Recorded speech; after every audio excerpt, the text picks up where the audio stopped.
Ça y est, c'est fini. Real Madrid 1, Juventus 0. Le Real Madrid file donc en quart de finale, sûrement contre Dortmund.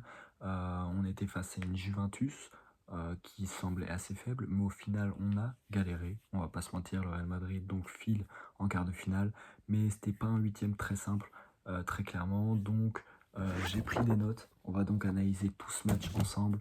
Je vais donner donc mon avis. Vous me direz ce que vous en pensez en commentaire, mais juste avant de débriefer ce petit match. Je vous invite vraiment à vous abonner et surtout de liker, ça va me permettre aussi de m'aider pour la construction de cette chaîne. Donc c'est que ma 5e vidéo, donc voilà, j'essaie de faire une vidéo par jour. La première mi-temps a été, on va pas se mentir, compliquée. En tout cas plus compliquée que la deuxième. La première mi-temps, on l'a vu dès le début. Donc je remets un petit peu en contexte, avec la transition offensive donc de la Juventus. Le plan de la Juventus était simple, c'était souvent du bloc bas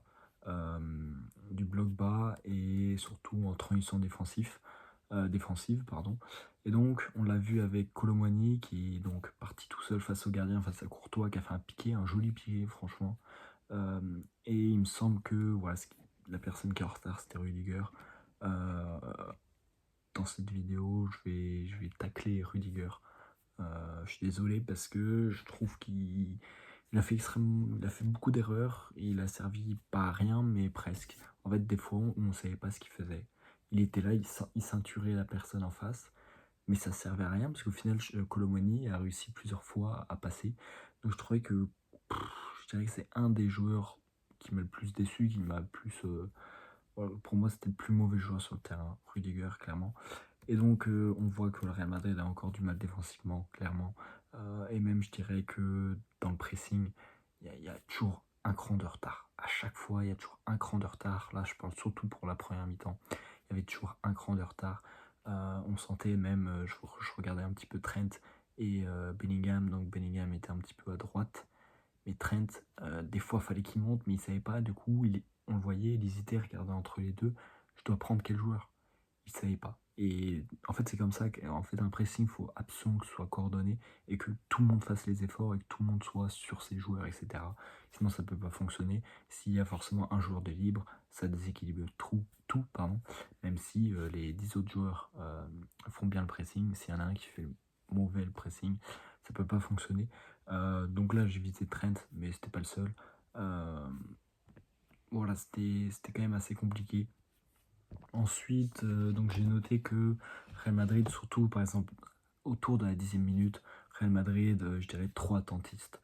Un Real Madrid qui regarde, qui est trop loin de l'adversaire en fait, trop loin de son vis-à-vis et qui était vraiment attentiste. Ça nous a rappelé un peu le Ancelotti Ball. Après, bien sûr, les gars, soyez indulgents. Les gars, c'est le début forcément. Un pressing, ça se met pas en une semaine, 2 semaines.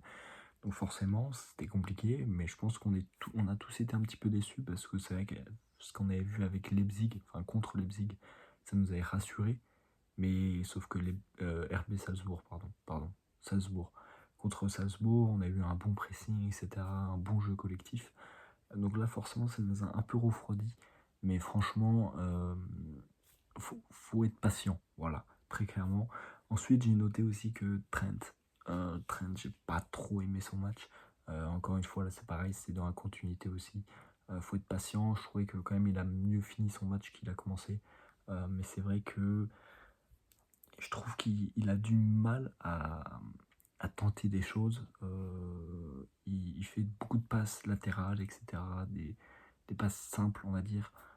Et les seules passes qu'il essaye, et encore, il y en a très peu, mais il les rate. Il essaie de couper des lignes, etc. Il les rate. Sauf, bien sûr, donc, le centre qui amène au but. Mais sinon, je trouvais que Trent avait quand même du mal, notamment sur le pressing. Je trouvais qu'il était pas très haut. Il montait pas beaucoup, vraiment pas beaucoup, comparé à un Fran Garcia qui, lui, montait plus. Moi, je préfère un profil comme Fran Garcia, surtout à une défense à 3. Pour moi, les latéraux, c'est le plus important, et c'est donc des pistons qui doivent être vraiment hauts. Mais j'ai l'impression que Trent, c'était pas vraiment ça. Faut peut-être qu'il combine plus, etc. Parce que je pense pas que le dribble, Trent, c'est son point fort. Donc je pense que c'est plus de combiner dans le jeu collectif, etc. Sinon, au contraire, donc des joueurs que j'ai largement plus aimés et que je trouvais que leur match match était top vraiment. C'est clairement Arda Güler, je trouve qu'il a été partout. Mais quand je dis partout, que ce soit offensivement, mais aussi défensivement. Et ça, je pense que défensivement, c'est le gros point, c'est qu'il se donnait à fond. Franchement, il se donnait à fond. Même des fois, il allait chercher des petites fautes, etc. Certes, c'est des fautes, mais ça fait plaisir parce qu'Arda Güler, c'est pas du tout le type de joueur qu'on pense. Encore, tu me dirais d'un Valverde qui va chercher des titres de faute. Ok, peut-être. Mais Arda Güler qui est vraiment à fond dans le jeu, etc. Et même en termes de vision de jeu de collectif, etc. Il est vraiment indispensable. Donc, je dirais que Arda Güler, le gros point fort, en tout cas du match. Et je pense que ça va être vraiment un des joueurs qui va être titulaire, surtout qui va prendre aussi la place parce que Bellingham va bientôt être opéré pour la saison, pour les débuts de la Liga. Donc Arda Güler va être clairement titulaire et on va compter sur lui. Et moi je suis très content pour. Et il y a aussi donc Valverde, j'en avais un petit peu parlé. Valverde a été partout. Moi je le trouve vraiment bon sous Xabi. Sous Xabi il est vraiment bon.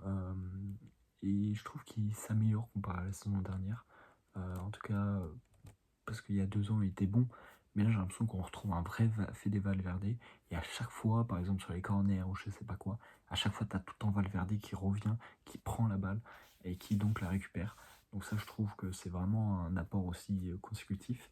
Et important plutôt.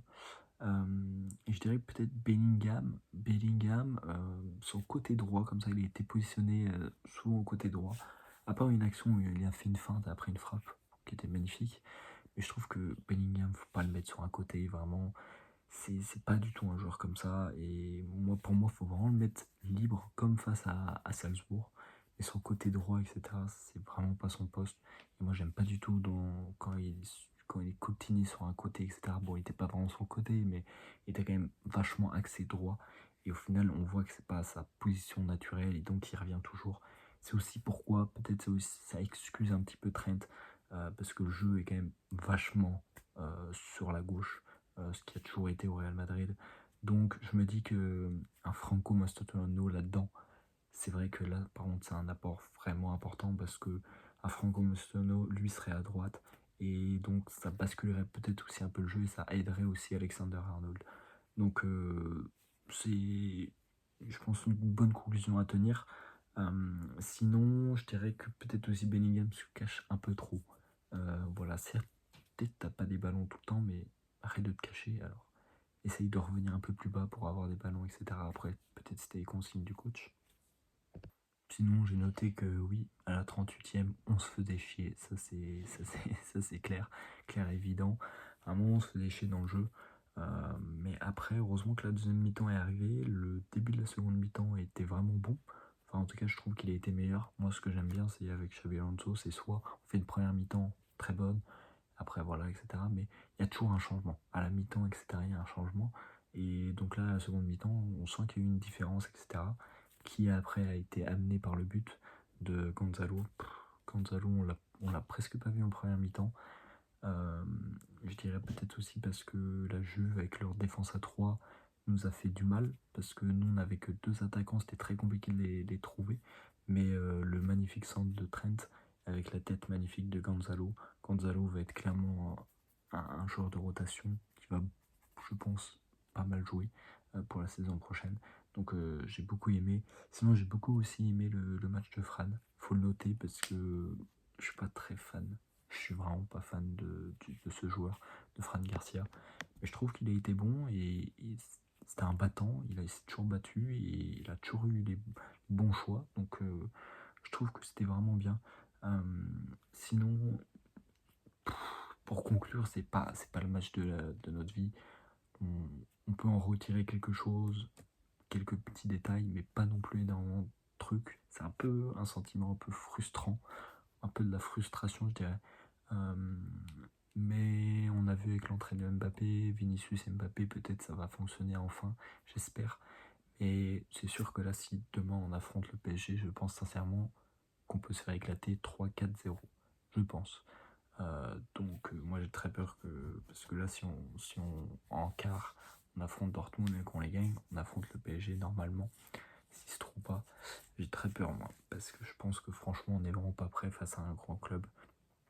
La Juventus, c'est un club vraiment, pas un club épave, mais c'est un club très compliqué, dans une situation très compliquée. Ils se sont fait botter le cul face à Manchester City.